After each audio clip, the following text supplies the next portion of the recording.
नमस्कार मित्रों, एसएससी अड्डा जीके में आपका बहुत बहुत स्वागत है। कई दिनों से वीडियो नहीं डाली गई थी। आज से हम फिर से स्टार्ट कर रहे हैं, कुछ निजी कारणों से नहीं डाल पाई थी। तो आइए देखते हैं। आज का हमारा टॉपिक रहने वाला है डिजास्टर मैनेजमेंट का। हमारी जो सीरीज चल रही है सुनामी, तो सुनामी से संबंधित जितने भी क्वेश्चंस बन रहे हैं वो आज हम देखते हैं। तो आइए स्टार्ट करेंगे। स्टार्ट करने से पहले आप मेरे चैनल को लाइक, सब्सक्राइब और शेयर जरूर करें। साथ ही आप मेरे चैनल पर जाकर पटवारी, हरियाणा जीके आदि अन्य नेशनल जीके, स्टैटिक जीके आदि से संबंधित जो वीडियोस हैं वो भी देख सकते हैं। वह सब वीडियो आपको प्लेलिस्ट में मिल जाएंगी। प्लेलिस्ट जो हमारा वीडियो और चैनल का लिंक है आपको डिस्क्रिप्शन में मिल जाएगा। तो आइए देखते हैं। प्रश्न नंबर 1 देख लेते हैं। सुनामी क्या है? तो सुनामी आपको पता लग ही गया होगा, काफ़ी दिन से वीडियो चल रही है। तो सुनामी है जो सुनामी एक जापानी शब्द है। तो सुनामी आपको पता है एक आपदा आती है, कहाँ पर आती है? समुद्र में आती है। और सुनामी जो शब्द बना है वो किससे बना है?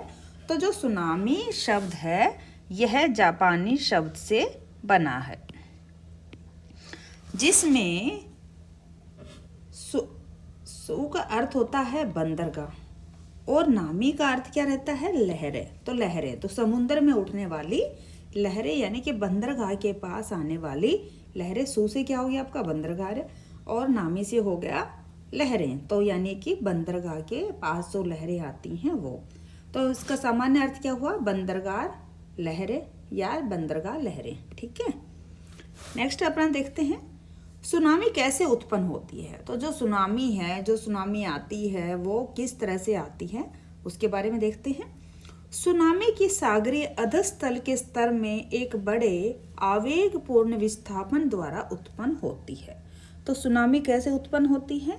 सुनामी जब समुद्र के नीचे जो स्थल होता है, जल के नीचे बड़े स्तर पर जब आवेगपूर्ण कोई भी क्रिया होती है, बड़ी तेजी से कोई क्रिया जल के अंदर उत्पन्न होती है, उसके द्वारा क्या होता है? सुनामी उत्पन्न होती हैं।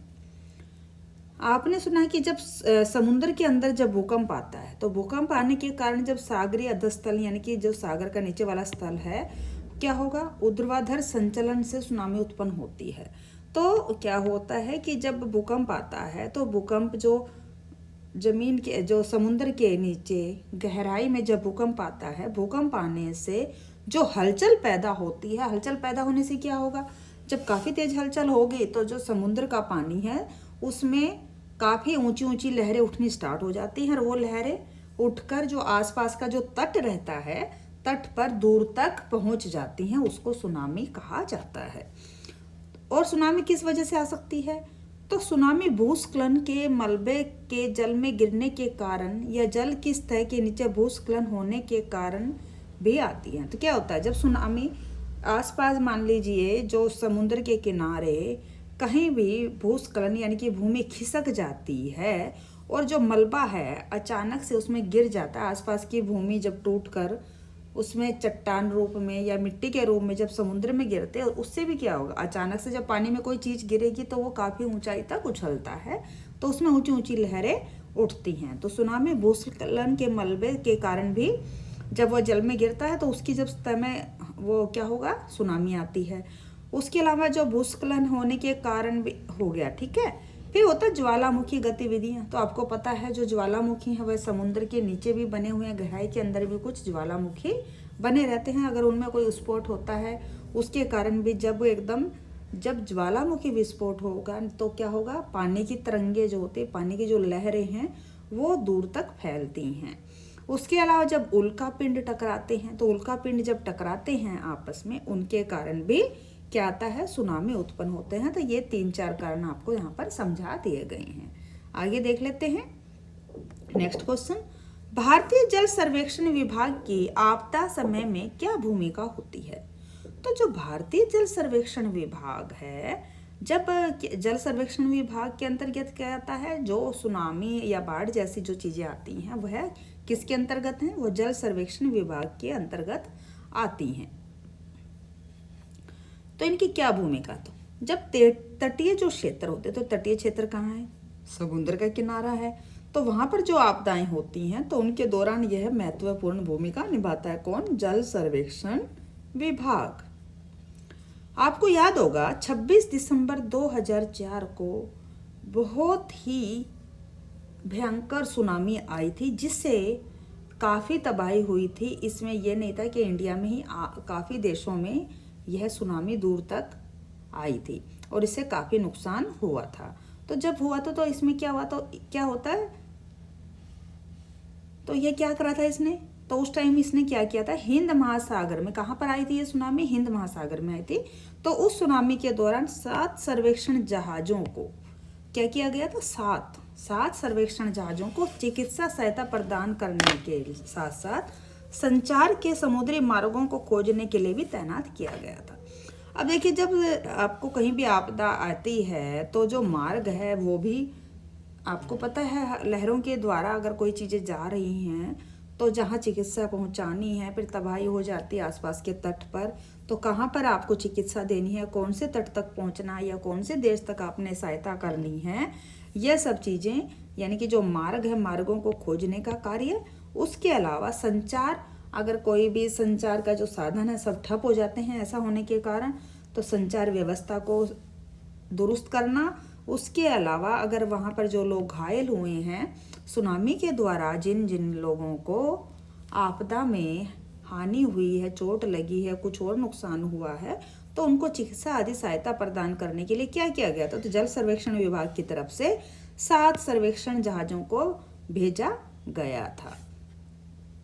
उन्हें इस क्षेत्र के तत्काल पुनर्निर्माण, मानचित्रण करने तथा नवीनतम बैथीमेट्रिक जानकारी प्राप्त करने के लिए कार्य पर लगाया गया था। तो क्या क्या किया गया था इनके द्वारा, तो इन्होंने जहाँ पर भी जो तबाही मची थी, रहने के लिए स्थान नहीं था, तो वहाँ पर पुनर्निर्माण करना, मानचित्रण यानी कि जिन स्थानों पर रहने के लिए पुनर्वास व्यवस्था करनी है, उन जो वहाँ पर उनको चित्रित करना, मानचित्र वहाँ पर जारी करना, नवीनतम बैथीमेट्रिक के द्वारा सभी जानकारी प्राप्त करके आपने इन सभी जहाज़ों को कार्य पर इन्होंने लगाया था, ताकि सभी जो आपदा में जिन जिन लोगों को हानि हुई है उनको जल्द से जल्द राहत कार्य उन तक पहुंच सके, संचार व्यवस्था लागू की जा सके, ताकि वे अपना जिनसे भी कांटेक्ट करना चाहते हैं अपने लोगों से, उसके अलावा अगर वे घायल हैं तो उनको वक्त पर हॉस्पिटल पहुंचाना या उनको क्या कहते हैं प्राथमिक उपचार देना आदि चीज़ें इसमें शामिल रहती हैं।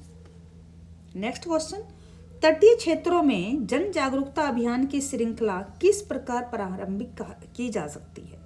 तो देखिए, जो तटीय क्षेत्र रहते हैं, समुद्र के जो आसपास किनारों पर जो लोग बसे हुए हैं, जो बस्तियां बसी हुई हैं, तो उनको किस प्रकार जागरूक किया जा सकता है कि अगर सुनामी आ जाती है या कुछ ऐसी आपदा आती है तो उनके जागरूकता अभियान किस प्रकार से चलाया जाता है। तो इसके बारे में देखते हैं, आइए उत्तर देख लेते हैं।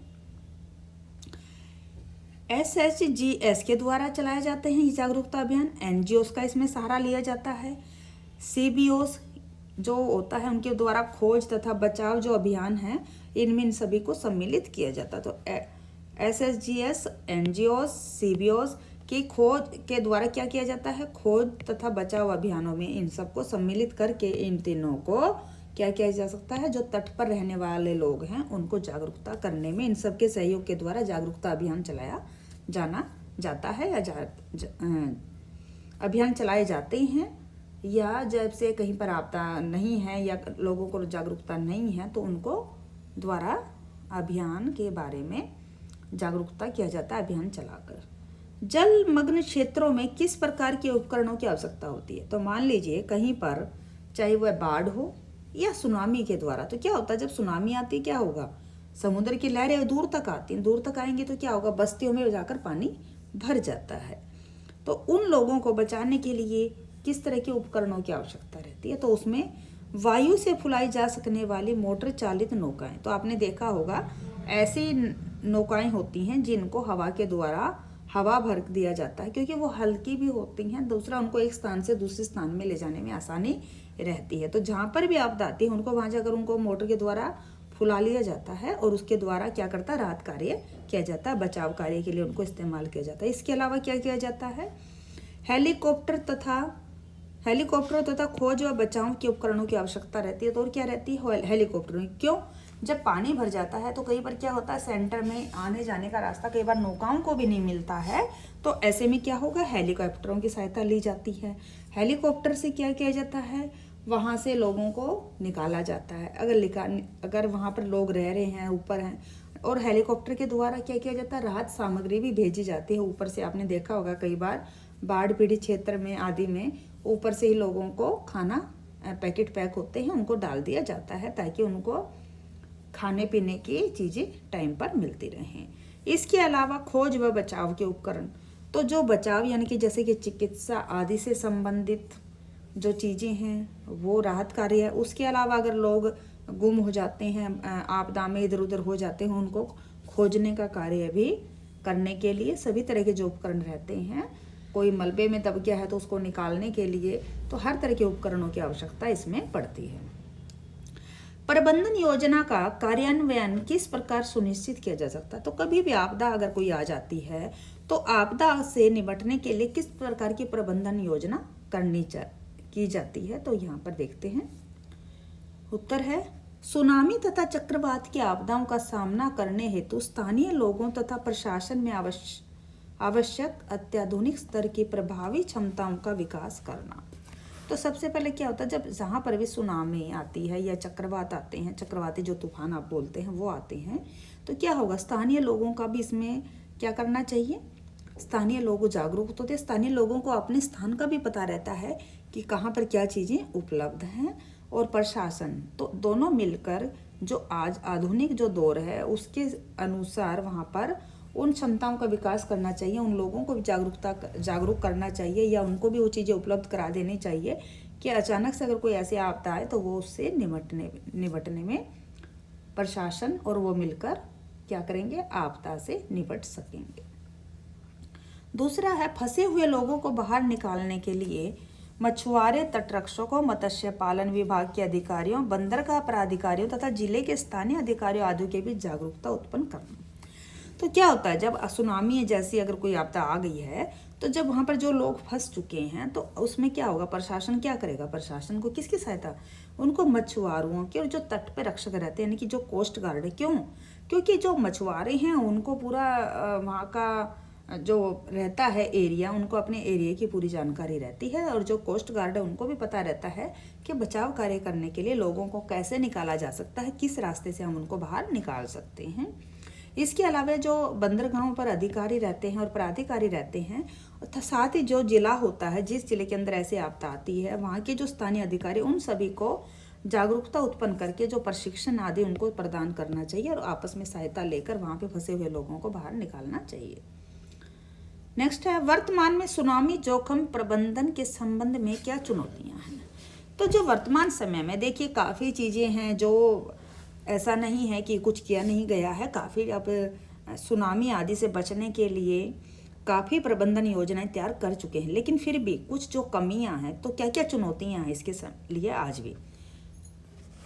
सबसे बड़ी कमी क्या है, तो एक तो जो सुनामी के दस्तावेजों तथा पूरा सुनामी यानी कि पहली जो सुनामी है उनके अध्ययन की अभी कमी है। अगर उनका अध्ययन किया जाए तो क्या होगा, आपको जो पुरानी सुनामी आई हैं तो उनके आधार पर जो अगर कभी सुनामी जैसी आपदा आती है तो बचाव में सहायता मिलती है कि किस किस तरह से सुनामी अचानक आ जा सकती है, किस समय पर ज़्यादा आती है, तो अध्ययनों में थोड़ी कमी है। नेक्स्ट है आपका तटों के निकटवर्ती सागरीय क्षेत्रों की हाई रेजुलेशन बैथीमीट्रिक तथा स्थलाकृति आंकड़ों का अभाव जल प्लावन मॉडलों के विकास को सीमित करता है। तो और क्या है, जो स्थलाकृति के जो आंकड़े हैं उनका अभाव है, जल प्लावन जो मॉडलों को जो विकसित करना है वो उनको क्या है, सीमित अभी किया गया, तो थोड़ी सी ये कमियां अभी हैं यहाँ पर।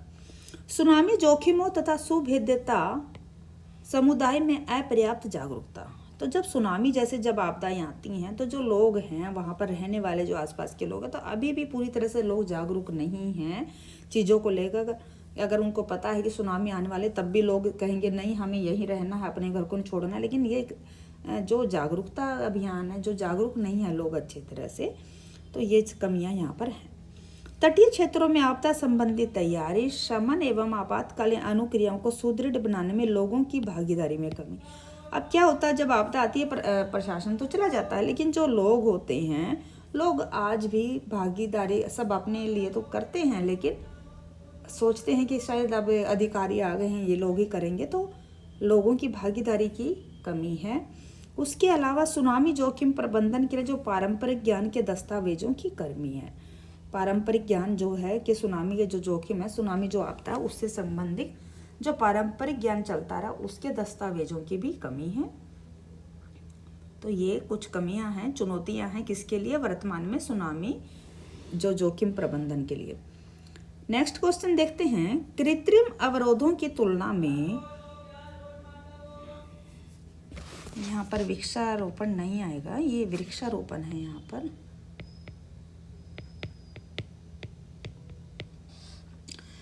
कृत्रिम अवरोधों की तुलना में वृक्षारोपण सुनामी जैसी आपदाओं के लिए ये एक दीर्घकालिक उपाय है। किस प्रकार?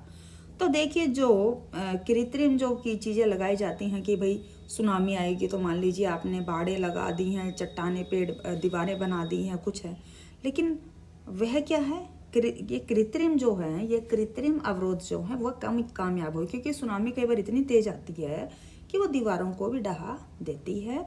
कृत्रिम जो उपाय होते हैं उनको वो अपने साथ बहा देती है।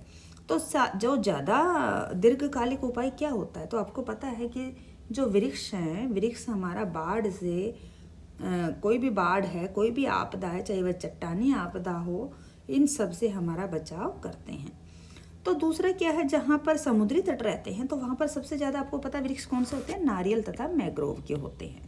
ये क्या फ़ायदा देते हैं सुनामी से बचाव में, तो ये क्या करते हैं, जो सुनामी की अधिकांश जो ऊर्जा जब होती है, जब सुनामी आती है तो उसकी ऊर्जा को ये अवशोषित कर लेते हैं। कौन? नारियल तथा मैंग्रोव के वृक्ष। जिससे क्या होता है, जिससे जब आपदा आती है तो हानि कम होती है। क्यों? क्योंकि यह क्या करेंगे, जो सुनामी की ऊर्जा उसको अपने में अवशोषित कर लेते हैं। नेक्स्ट क्वेश्चन है, सुनामी आपदा से बचाव के लिए विभिन्न उपाय करने चाहिए। तो जब सुनामी जैसी आपदा से बचाव के लिए क्या क्या हमें उपाय करने चाहिए, देखते हैं। चक्रवात आश्रय स्थलों, यानी कि जहाँ पे साइक्लोन शेल्टर्स होते हैं, क्या करेंगे, साइक्लोन शेल्टर्स बनाएंगे। में जलमग्न रेत के अवरोधों, तो जो जलमग्न में जो जल के अंदर है, रेत के अवरोध लगाने चाहिए। तटबंधें, समुद्री खरपतवारों वाले रेत के टीलों का निर्माण तथा तट रेखा पर मैंग्रोव व तटीय वनों का रोपण करना। तो अभी आपको पता है ना कि वहाँ पर नारियल और जो मैंग्रोव के वृक्ष हैं वो ऊर्जा को अवशोषित कर लेते, तो क्या करेंगे, तो वहाँ पर मैंग्रोव व नारियल जैसे वृक्षों को लगाना चाहिए, उनका ज़्यादा से ज़्यादा वनों का रोपण करना चाहिए। स्थानीय सूचना केंद्रों का नेटवर्क स्थापित करना, साथ ही क्या करेंगे, वहाँ पर सूचना केंद्र स्थापित करने चाहिए जो आपदा के समय में एक दूसरे लोगों को जानकारी दे सके। विशेषज्ञों के परामर्श के अनुसार क्या करना चाहिए, जो समुद्री दीवारें हैं और प्रवाल भित्तियों का वहाँ पर जो सुनामी से संबंधित जो परामर्शदाता हैं उनसे परामर्श लेकर समुद्री दीवारों तथा प्रवाल भित्तियों का निर्माण करना चाहिए। सुनामी की तीव्रता को कम करने हेतु तट पर तरंग रोधों का विकास करना चाहिए। बायोशील्ड यानी जैव कवच का विकास करना चाहिए। तट रेखा के साथ साथ भूमि की एक संकीर्ण पट्टी होती है। तो देखिए, जहाँ पर भी समुद्र का एक किनारा रहता है तो वहाँ पर क्या होता है, जो तट रेखा होती है समुद्र की, उसके साथ साथ एक ना भूमि की अपने आप जमीन की एक पट्टी बन जाती है, संकीर्ण एक पट्टी बनी होती है। इससे तटीय क्षेत्र आपदा प्रबंधन संरक्षित क्षेत्र के रूप में विकसित किया जा सकता है। तो जो तटीय रेखा है उसके आसपास आप वृक्षारोपण आदि करके वहाँ पर क्या करेंगे, ज़्यादा से ज़्यादा अगर वृक्षारोपण वहाँ पर कर दिया जाएगा तो क्षति हानि कम होने की आशंका रहेगी। वहाँ पे ज़्यादा से ज़्यादा नारियल और मैंग्रोव के वृक्ष लगा देने चाहिए, जिससे क्या करेंगे, वो उनकी ऊर्जा को अवशोषित कर लेते हैं, किसकी, सुनामी की। नेक्स्ट है, IMD के द्वारा सुनामी संबंधित तैयारी के लिए कितने स्टेशनों की स्थापना की गई है। तो कितने स्टेशनों की स्थापना की गई है, तो यह की गई है 17 स्टेशन। कितने? 17 स्टेशनों की। 17 स्टेशनों वाले real time seismic monitoring network, क्या, real time seismic monitoring network जो स्थापित किया गया है, तो इनकी परिकल्पना की गई है। और कितने हैं? 17 स्टेशन। खुले महासागर में सुनामी तरंगों के प्रसार का पता लगाने के लिए किसका प्रयोग किया जाता है। तो जब खुला महासागर में जब सुनामी की तरंगे जब तेजी से ऊपर के ऊपर उठती हैं तो किसका इसका प्रयोग करते हैं, तो BPRS का, यानी कि बॉटम प्रेशर रिकॉर्ड्स का इस्तेमाल किया जाता है। नेक्स्ट है NIOT की फुल फॉर्म क्या है? तो इसकी फुल फॉर्म होगी आपकी national institute of ocean technology, यानी कि राष्ट्रीय महासागर प्रौद्योगिकी संस्थान। नेक्स्ट है INHD की फुल फॉर्म क्या है? तो इंडियन नेवल हाइड्रोग्राफिक डिपार्टमेंट, यानी कि भारतीय जल सर्वेक्षण विभाग। तो अभी आपको बताया ना कि जब सुनामी आती हैं तो सुनामी के लिए सबसे ज़्यादा कौन इस आपदा प्रबंधन में भागीदारी है, कौन वहाँ पर राहत कार्य आदि करता? तो भारतीय जल सर्वेक्षण विभाग, यानी कि Indian naval hydrographic department. NDMA की फुल फॉर्म क्या है? तो इसका फुल फॉर्म रहेगी नेशनल डिजास्टर मैनेजमेंट अथॉरिटी।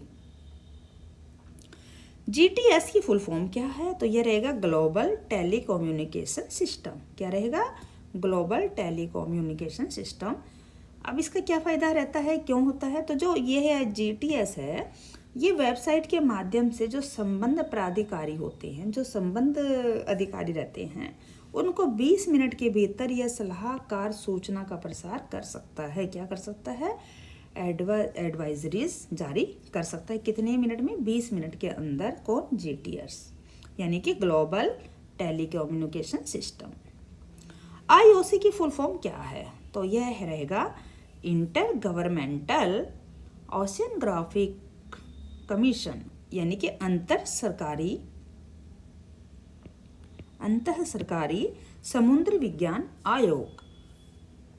इसका क्या कार्य है? तो यह भारतीय जो तटीय क्षेत्र होते हैं, जो भारतीय तटीय क्षेत्रों को, द्वीपों को समग्र रूप से सेवाएं प्रदान करता है। क्या करता है?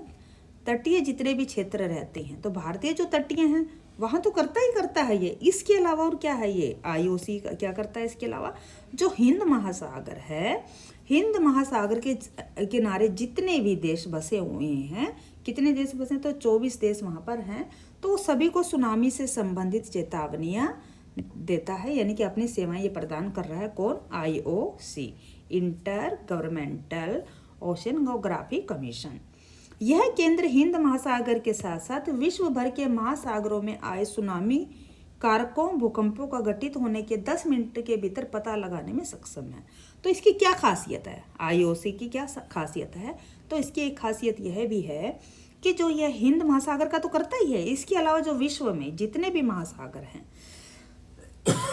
विश्व में जितने भी महासागर हैं, अगर वहाँ पर भी सुनामी आने का उनको पता लग जाता है, तो सुनामी आने जैसे कारकों का जो आते हैं, उनको जो भूकंप होने की जो घटित घटना होती है, तो यह है उनकी 10 मिनट के भीतर पता लगाने में भी यह सक्षम है, 10 मिनट के अंदर।